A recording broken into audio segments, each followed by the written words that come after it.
இனிய உறவுகளுக்கு வணக்கம். இன்றைக்கி ஒரு சுவையான பழம் டிராகன் ஃப்ரூட். டிராகன் ஃப்ரூட்டில் அவ்வளவு சத்துக்கள் இருக்குது. இப்போ தான் எல்லாரும் அதை புரிஞ்சுக்கிட்டு நிறைய கடைகளில் இருந்து வாங்கி சாப்பிட்றாங்க. கடைகளில் இருந்து வாங்கி சாப்பிட்றத விட ஒரு சின்ன தொட்டியில் நம்ம வச்சா போதும்.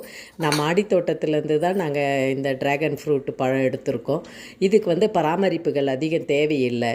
2-3 வாரங்கள் தண்ணி ஊற்றாமல் இருந்தால் கூட இந்த செடி காயாது. நல்ல வெயில் சமயத்தில் நல்ல பழங்கள் கொடுக்கும். சத்துக்கள் நிறைந்த சுவையான பழம், ஈஸியான பராமரிப்பு. நம்ம தொட்டிகளில் வச்சு வளர்க்கலாம். சிறிய இடம் இருந்தாலுமே போதும். இந்த செடிகள் வச்சு வளர்ந்து குழந்தைகளுக்கு நம்ம ஆர்கானிக்காக எந்த கெமிக்கலும் இல்லாமல் கடையில் வாங்காமல் இது மாதிரி சிறு சிறு தொட்டிகளில் தேவைப்பட்ட பழக செடிகளை வச்சு நம்மளே வளர்த்து எடுத்து நம்ம பயன்படுத்தலாம். பால் ஊற்றியும் மில்க் ஷேக் மாதிரி பண்ணலாம். சுவையாக இருக்கும். நீங்களும் செடிகள் வைத்து பயனடைங்கள். நன்றி, வணக்கம். ஹேமலதா அசோக் குமார்.